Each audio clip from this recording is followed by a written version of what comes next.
Saat ini, Amerika dan Tiongkok punya masalah dalam negeri yang rumit, dan keduanya punya masalah luar negeri yang meruncing juga rumit. Kita tahu banyak yang tidak peduli dengan berita luar negeri, termasuk pemerintahnya. Lemah sekali strategi luar negerinya saat ini, dan tidak ada tindakan antisipatif atas apapun. Tapi New Mind tetap fokus di semua sendi bernegara, termasuk kebijakan luar negeri.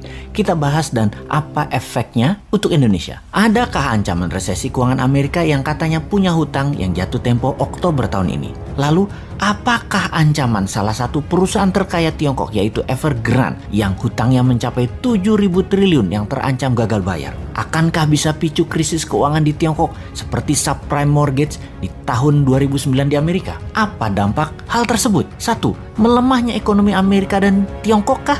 2. Menurunkan kebutuhan komoditas impor seperti baja, nikel, besi, batubara, dan lain sebagainya? 3. Agenda investasi kedua negara tersebut untuk Indonesia bisa tertunda atau dibatalkan. 4. Menurunnya harga komoditas akan menekan harga ekspor Indonesia. 5. Sentimen negatif terhadap pasar modal. Mungkinkah? Jadi bagaimana kita melihat hal itu semua? Kita urai jawabannya satu persatu. Evergrande tidak akan sistemik, tidak akan seperti subprime, pasti akan dibantu pemerintah Tiongkok, tapi juga dijadikan sebagai collateral damage at the same time.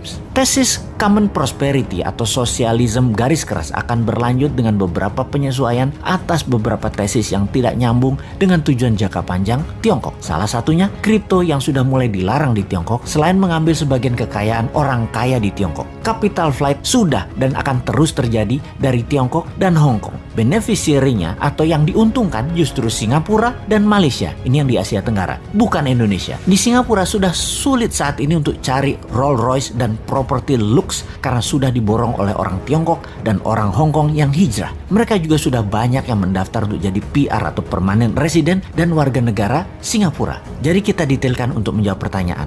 Nomor 1, Tiongkok akan mengalami koreksi ekonominya karena konsumsi domestik Tiongkok akan melemah. Sementara Amerika tidak akan melemah karena konsumsi domestik di Amerika masih robust. Bahkan Bank Sentral sudah mengisyaratkan akan melakukan tapering atau pengurangan QE karena ada kecenderungan untuk inflasi. Sebentar, sahabat perlu dijelaskan apa itu robust dan apa itu tapering. Kayaknya nggak usah ya, pasti sudah paham. Kalau buzzer pasti nggak paham. Buzzer mah diemin aja. Nomor 2, komoditas baru akan turun setelah 6 bulan karena lag effect di Tiongkok. Nah, pasti nanya lagi nih, lag effect itu apa? Sahabat, memang jarang masyarakat umum memahami istilah keuangan karena bernegaranya dibuat oleh para pejabatnya hanya fokus di politik. Kasian rakyat ini jadi bego urusan ekonomi, taunya paling pol dagang doang karena perilaku bernegara pejabatnya. Tapi tenang, rakyat tidak paham tidak apa-apa, tapi pejabat yang berkuasa ternyata juga tidak paham seperti kali ini. Itu memalukan. Jadi apa itu lag effect? Oke, saya terjemahkan pelajaran kampus aja artinya. Bahasa Indonesia cari dewe ya. Oke, lag effect is the potential ineffectiveness in fiscal policy due to the time it takes to recognize an issue. Dah, itu aja artinya. Cari sendiri ya artinya. Kita lanjut. Nomor 3, capital flight dari Tiongkok nggak akan ke Indonesia. Amerika dan Tiongkok telah melakukan QE masing-masing sebesar 5 triliun dolar. Amerika 4 triliun, Tiongkok 1 triliun dalam 20 bulan terakhir. Tapi nggak akan ada imbasnya ke Indonesia secara berarti. Pasti pada nanya lagi, QE itu apa? Wes, kali ini Bosman jadi orang belagu dah, sok berilmu. Niatnya cuma satu sih, nantang manusia yang katanya terbaik bidang ekonomi.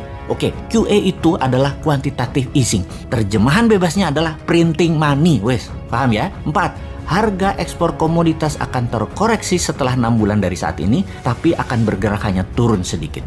5. Pasar modal akan terkoreksi sedikit tapi akan terbang kembali. Dikarenakan uang beredar di Amerika, di Uni Eropa, di Jepang, di Tiongkok masih masif. Rasio M2 terhadap GDP masih jauh di atas 100%. Jumlah M2 masih di atas US dollar 100 triliun. Ini akan terus mempengaruhi pasar modal secara positif dan kebanyakan akan dialokasikan di tesis-tesis abad ke-21 seperti teknologi, nanoteknologi, AI atau artificial intelligence, bioteknologi, robotik, dan spaceship dan lain sebagainya. Tidak akan invest di Indonesia kecuali nyedot sumber daya alam seperti sekarang yang rakyatnya nggak dapat apa-apa, negaranya nggak dapat apa-apa, pejabatnya dapat dong, masa tidak?